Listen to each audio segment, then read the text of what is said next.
ईश्वराचे आभार की आपण जिवंत आहोत आणि त्याची स्तुती करण्याची कृपा त्याने आपल्याला दिली आहे. माझी साक्ष आहे की परमेश्वराचं उद्गास्मरण आपण जेव्हा जेव्हा करतो, ज्या ज्या गोष्टीसाठी करतो ती गोष्ट मल्टिप्लाय करतो, त्याला आशीर्वाद करतो आणि त्याचं जीवन वाढवतो. ती कुठली पण गोष्ट असू दे.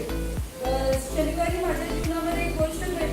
जी पाण्याची बॉटल आहे ती बंद पडली. ती कदाचित त्याला वायरीला पाणी लागत होतं तर पटपट आवाज येत होता. तर मी सकाळी ते मला माहित होतं पण मी पास्टरला सांगितलं नव्हतं.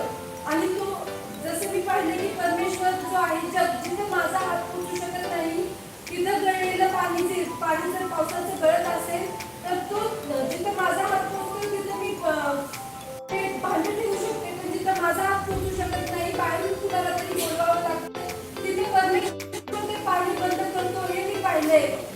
जी विगत आहे ते मोठीला नवीन स्ट्रेंथ देतो ते मी पाहिलंय.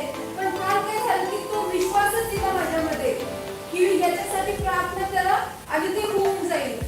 तो विश्वासच येत नव्हता आणि मी असं कुठेतरी टाईम शोधत होते की मला असं म्हणजे या दोघांपासून पास्टर आणि सियानापासून वेगळं की एकट्यामध्ये बसून मी प्रार्थना करेन.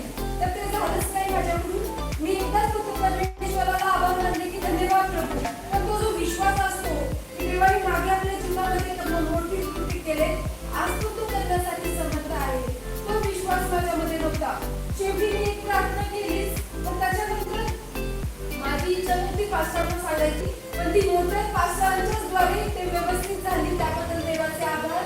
पण काल मी एक गोष्ट शिकले. मला देवाने परत ती आठवण करून दिली स्तोत्र 107 मध्ये की आहून परमेश्वराचे डोकं हो परमेश्वराचे धन्यवाद करा. आणि त्याच्यानंतर ते मला ते वचन आठवलं की जेव्हा जेव्हा तुम्ही कुठल्या गोष्टीसाठी जर तुमची गाडी आहे घर आहे तुमचं फ्रीज कुठली पण गोष्ट तुमच्या घरातील लोक असतील